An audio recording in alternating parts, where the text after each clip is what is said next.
एक राजा था।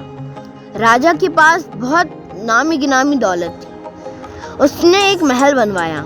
राज्य के सबसे अमीर सेठ को बुलवाया ताकि वो उसमें कमियां निकाल सके और वो अपना महल को और बढ़िया बना सके। लेकिन वो जब सेठ आया, सेठ बोलता है कि आपने महल तो ऐसा बनवाया है कि दुनिया के पास किसी के पास ना हो, लेकिन आपने इसका दरवाजा क्यों छोटा रखा है? तो राजा पूछते हैं, विद्वान थे राजा, बोलते हैं मेरे को तो ऐसा कुछ नहीं लगा कि गेट छोटा रखने से कोई प्रॉब्लम होगी।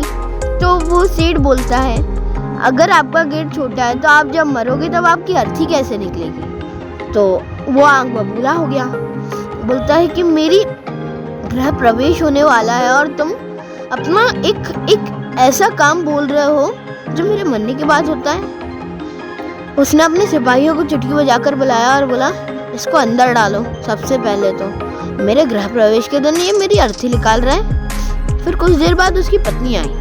पत्नी ये बोलती है, मेरे पतिदेव यहाँ पर है क्या? तो वो कहता है कि तुम्हारे पति को बिल्कुल बात करने की तमीज नहीं है। उसने मेरे से क्या बोला कि आपने गेट छोटा क्यों बनवाया है, आपकी अर्थी कैसे निकलेगी? उसकी पत्नी कहती है कि इनको क्या पड़ी है, अर्थी कैसे निकलेगी, काट काट कर निकाल देंगे। वो आँख और बबूला हो गया। जो आँख खोल रही थी वो अब बिल्कुल चरम सीमा पर आ गई कि एक मेरे को मारने में लगा हुआ है, दूसरा मेरे को काटने में लगी हुई है। अब मैं सहन नहीं कर सकता, इसको भी काल कोठरी में डालो। अब थोड़ी देर बाद उसका बच्चा आता है। वो बोलता है, मेरे मम्मी पापा यहाँ पर आए थे क्या? बोल रहे थे कि मेरे को राजा जी ने बुलवाया है। तो बोलते हैं, हाँ यहाँ पर आए थे। तुम्हारे पिताजी को तो तमीज ही नहीं है बात करने की। क्या बोलते हैं कि गेट छोटा क्यों बनाया है? गेट छोटा क्यों बनाया है, आपकी अर्थी कैसे निकलेगी? और तुम्हारी माँ तो एकदम निहायत ही बेवकूफ़ है, बोलती है काट काट कर निकाल देंगे ना।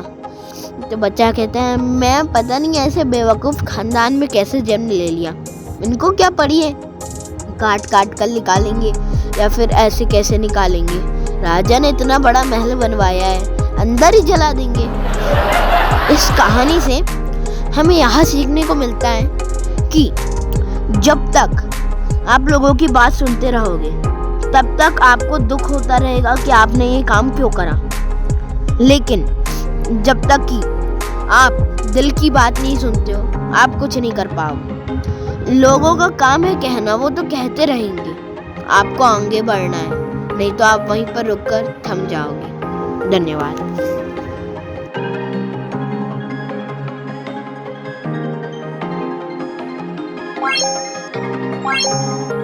Wow.